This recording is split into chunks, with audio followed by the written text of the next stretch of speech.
السلام علیکم student, how are you? مجھے آپ یہ بتائیے کہ آپ لوگوں نے ریڈنگ وغیرہ کی تھی، کام کیا گھر میں، صحیح سے پڑھا تھا؟ مجھے امید ہے کہ آپ لوگوں نے اچھی طرح سے پڑھا ہوگا، اور جو سب سے پہلے میں نے آپ لوگوں کو چیپٹر وغیرہ پڑھائے تھے وہ سب آپ نے اچھی طرح کام بھی کر لیا، یاد بھی کر لیا، اور آپ لوگوں نے اپنا اسسمنٹ بھی دے دیا۔ تو اب آپ لوگ جو ہے منتھ آف سپٹمبر میں سیکنڈ چیپٹر کو ریڈ کر رہے ہیں، اور اس چیپٹر کو جو ہے آج میں بلند خوانی کر کے بتاؤں گی، اور پھر جو ہے آپ لوگوں کو ایکسپلین کروں گی۔ سبق کا جو نام ہے وہ ہے وادی زیارت۔ میں آپ کو بلند خوانی کر کے بتا رہی ہوں، ریڈنگ کر رہی ہوں، آپ لوگ غور سے سنیے گا، اور پھر جب میں اس کو ایکسپلین کروں گی، سمجھاؤں گی، تو آپ اس کو سمجھیے گا۔ وادی زیارت پاکستان کا صوبہ بلوچستان آبادی کے لحاظ سے پاکستان کا سب سے چھوٹا صوبہ ہے، مگر رقبے کے لحاظ سے تمام صوبوں سے بڑا ہے۔ اللہ تعالیٰ نے بلوچستان کو بے شمار نعمتوں سے نوازا ہے۔ یہاں معدنیات سے مالا مال پہاڑ ہیں، وسیع ریگستان اور زرخیز میدان ہیں۔ یہاں کے لوگ چاروں موسموں سے لطف اندوز ہوتے ہیں۔ صوبے کے بعض حصوں میں شدید گرمی پڑتی ہے تو بعض حصے سردیوں میں برف سے ڈھک جاتے ہیں۔ مجموعی طور پر بلوچستان میں پانی میسر ہے۔ وہاں قدرت اور محنتی لوگوں نے زمین کو جنت کا نمونہ بنا دیا ہے۔ بلوچستان میں کئی خوبصورت وادیاں ہیں، جن میں ایک وادی زیارت بھی ہے۔ زیارت کی وادی اپنے قدرتی حسن اور خوش ذائقہ پھلوں کی پیداوار کے لحاظ سے سر فہرست ہے۔ زیارت بلوچستان کے دارالحکومت کوئٹہ سے 133 کلومیٹر کے فاصلے پر ہے، جبکہ سطح سمندر سے 8,500 فٹ کی بلندی پر واقع ہے۔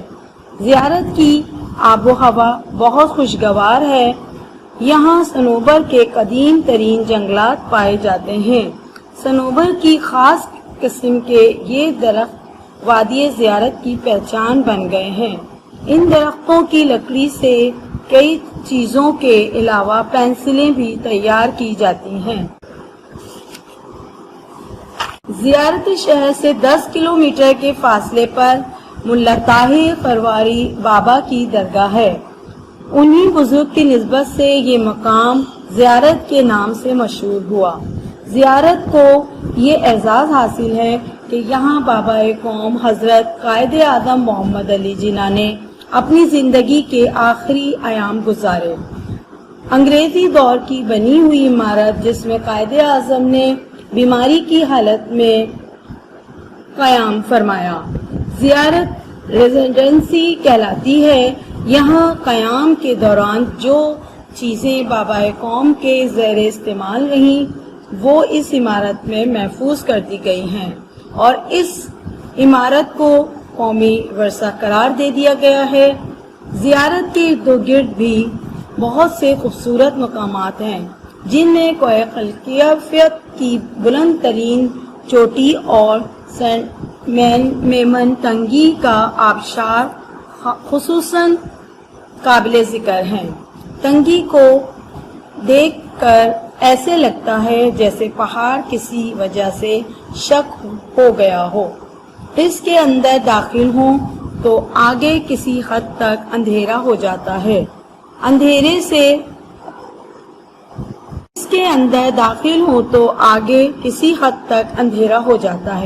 اندھیرے سے آگے نکلیں تو روشن جگہ پر چھوٹا سا خوبصورت آبشار نظر آتا ہے۔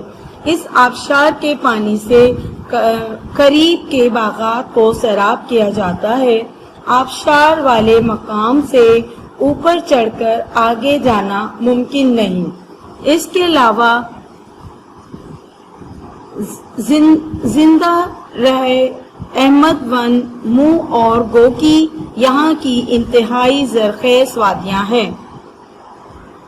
زیارت کو بجا طور پر پھولوں کی وادی کہا جاتا ہے۔ یہاں سیب، خوبانی، انگور، انار، آڑو اور چیری کے باغات کثرت سے ہیں۔ یہاں کے پھل ذائقے کے لحاظ سے دنیا بھر میں نمایاں حیثیت رکھتے ہیں۔ زیارت کے محنتی لوگوں نے چھوٹی چھوٹی پہاڑیوں کو ہموار کر کے باغات لگا رکھے ہیں۔ اس کے علاوہ وہ ندیوں کے کناروں پر یہ لوگ پتھر سے دیواریں بناتے ہیں۔ دیواروں کو تیز پانی سے محفوظ رکھنے کے دونوں طرف درخت لگا دیتے ہیں۔ یہ درخت پتھر کی وادیوں کو محفوظ کر لیتے ہیں۔ پھر یہ لوگ دور دراز سے زرخیز مٹی لا کر ہر چار دیواری میں بھر دیتے ہیں اور ان میں پھل دار درخت لگا دیتے ہیں۔ ان باغات کو چھوٹے بڑے چشموں اور ندیوں سے آنے والا پانی سیراب کرتا ہے۔ زیارت کے لوگ پڑھے لکھے، ملنسار اور مہمان نواز ہیں۔ سجی، لاندی اور روش روسٹ یہاں کے مشہور پکوان ہیں جو کھانے میں بڑے مزیدار ہوتے ہیں۔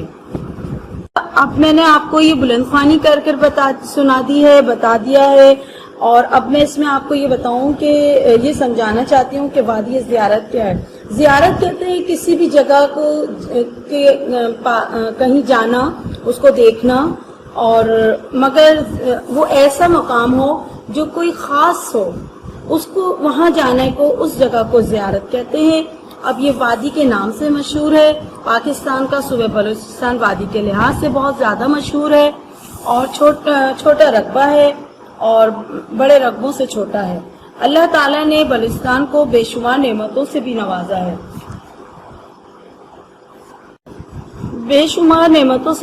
ہے، یہاں معدنیات سے مالا مال پہاڑ ہیں، بڑے بڑے پہاڑ ہیں، زرخیز میدان ہے۔ یہاں کے لوگ چاروں موسموں کے لطف اٹھاتے ہیں۔ اگر سردی ہوتی ہے تو سردیوں کے مزے لیتے ہیں، گرمی ہوتی ہے تو گرمیوں کے، اور برف باری ہو رہی ہوتی ہے سردیوں میں تو اور زیادہ مزے لیتے ہیں۔ مجموعی طور پر جو ہے بلوچستان میں جو ہے ہر جگہ پر پانی میسر ہوتا ہے۔ لوگوں نے زمین کو جنت کا نمونہ بنا دیا، مطلب جہاں جہاں جو وہ بنا سکتے تھے خوبصورتی کے لیے، وہ سب کچھ ایک پیارا سا نمونہ بنا دیا۔ بلوچستان میں کئی خوبصورت وادیاں ہیں جو ان کو دیکھے تو وہ یہ کہے کہ تم بھی جانا اور جا کر وہاں کی زیارت کرنا، یعنی ایک خاص مقام ہے جس کو زیارت کہتے ہیں۔ اپنے قدرتی حسن اور خوش ذائقہ پھلوں کی پیداوار بھی بہت زیادہ ہے اور اس کے لحاظ سے سر فہرست ہے۔ بلوچستان زیارت بلوچستان کے دارالحکومت کوئٹہ سے 133 کلومیٹر کے فاصلے پر ہے، مطلب 133 کلومیٹر کے فاصلے پر واقع ہے، جبکہ سطح سمندر سے 8,500 فٹ کی بلندی پر واقع ہے۔ زیارت کی آب و ہوا بہت ہی خوبصورت ہوتی ہے، خوشگوار ہوتی ہے، جو جہاں سے نکلنے کا کسی کا دل نہیں چاہتا، اور وہ صنوبر کے قدیم ترین جنگلات بھی وہاں پر پائے جاتے ہیں اور خاص قسم کے یہ درخت وادی زیارت کی پہچان بن گئے ہیں۔ ان درختوں کی لکڑیوں سے کئی چیزیں بنائی جاتی ہیں اور ان سے پینسلیں وغیرہ بھی بنائی جاتی ہیں۔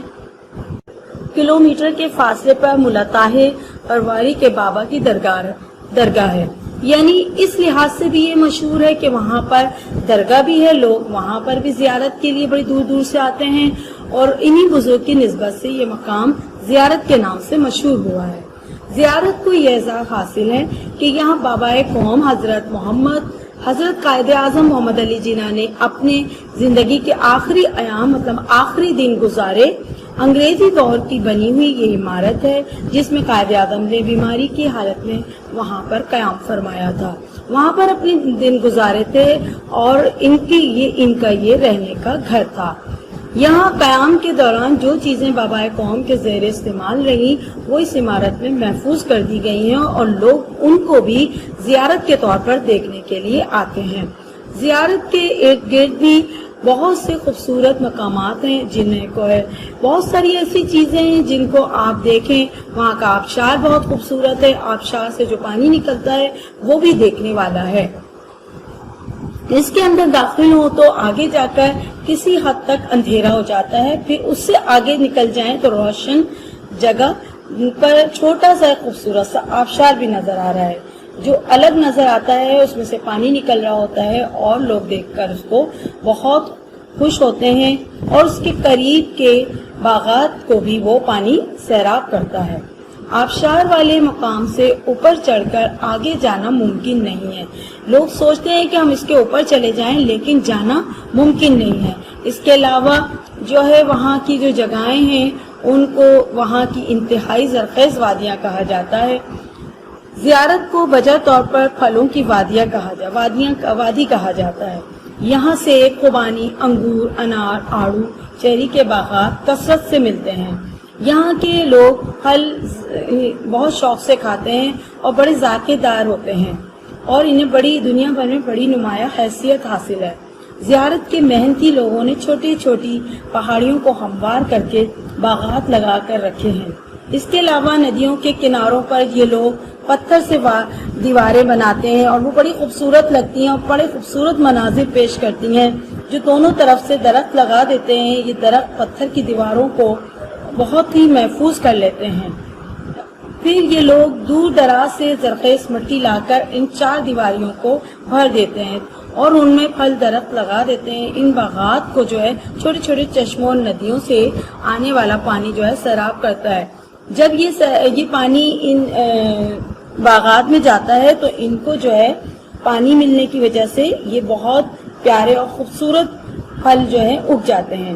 زیارت کے لوگ پڑھے لکھے، ملنسار، ملنے والے ہوتے ہیں اور بہت ہی پیار محبت کرنے والے ہوتے ہیں، اور مہمان نوازی ان کا بہت اچھا شیوا ہوتا ہے. اور ان کے کھانے بھی بہت مشہور ہیں، اور یہ کھانے بھی بڑے مزے کے بناتے ہیں، اور جب لوگ یہاں پر جاتے ہیں تو مزے کے کھانے کھا کر لطف اندوز ہوتے ہیں. بیٹا یہ تو تھا اس چیپٹر میں جو بھی باتیں تھی میں نے آپ کو سمجھا دی، اور اب اس میں سمجھانے کی کوئی ایسی بات نہیں ہے. آپ لوگ جو ہے اس کو اچھی طرح سے سمجھیے گا.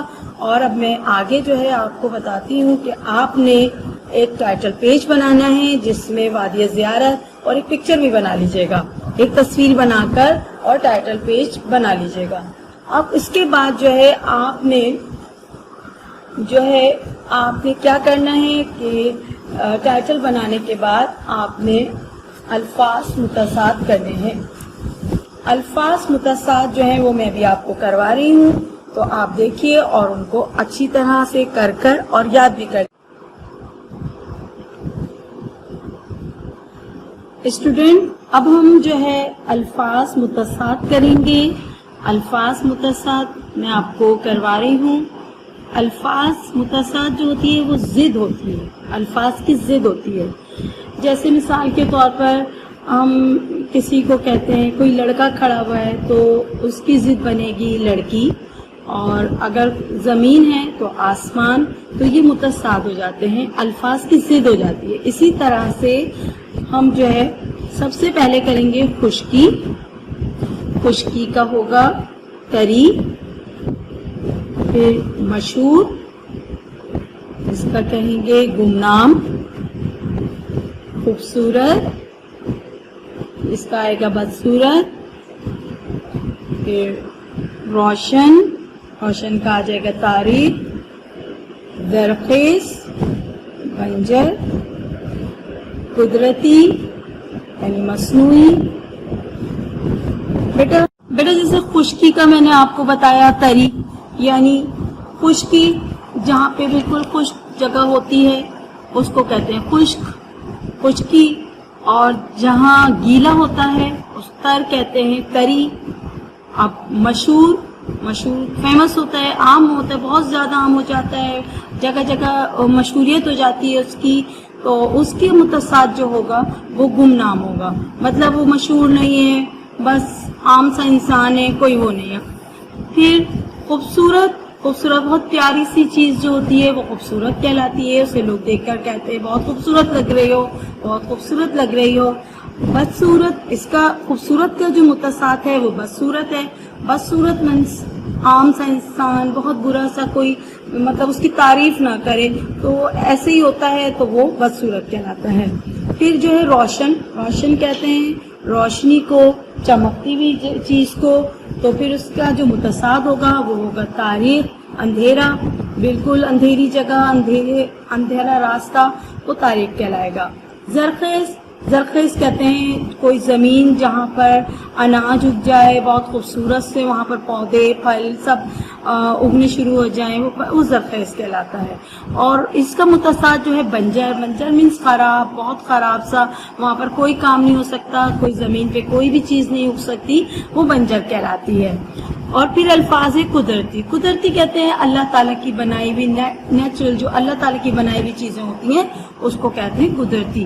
اس کا الفاظ کا متصاد ہوگا مصنوعی، یعنی جو ہم آرٹیفیشل ساری چیزیں بناتے ہیں، مصنوعی چیزیں بناتے ہیں، وہ مصنوعی کہلاتا ہے. اب بیٹا ہم لوگ کریں گے واحد کی جمع اور جمع کی واحد. جہاں پر واحد لکھا ہوا ہوگا وہاں پر آپ واحد لکھیں گے، اور جہاں پر جمع لکھا ہوگا وہاں پر واحد لکھیں گے. اب جو ہے نمبر 1 ہم واحد لکھ رہے ہیں جنس، اس کی جمع بنے گی اجناس. اور نمبر 2 مقام، اس کی جمع بنے گی مقامات. پھر جمع ہے معدنیات، اس کی واحد بنے گی معدنی. پھر ہے چوٹی، واحد ہے، اس کی جمع بنے گی چوٹیاں. پھر اس کے بعد جنگلات ہے، یہ جمع ہے، اس کی واحد بنے گی جنگل. اور پھر ہے ایام، ایام دن کی جمع ہے یعنی یوم، اس کی ایام کی جو بنے گی واحد وہ یوم بنے گی. ٹھیک ہے بیٹا، اب آپ لوگوں نے یہ سارا کام کمپلیٹ کر لینا ہے. اس کے بعد انشاءاللہ میں نیکسٹ ویڈیو میں آپ لوگوں کو آگے کا اسی چیپٹر کا کام کرواؤں گی. اور مجھے امید ہے کہ آپ لوگ سارا کام بہت اچھے طریقے سے کریں گے. اور کوئی پرابلم ہو تو میرے نمبر پہ مجھ سے ڈسکس کر لیجیے گا. تھینک یو سو مچ. اللہ حافظ. اپنا بہت بہت خیال رکھیے گا اور دعاؤں میں یاد رکھیے گا.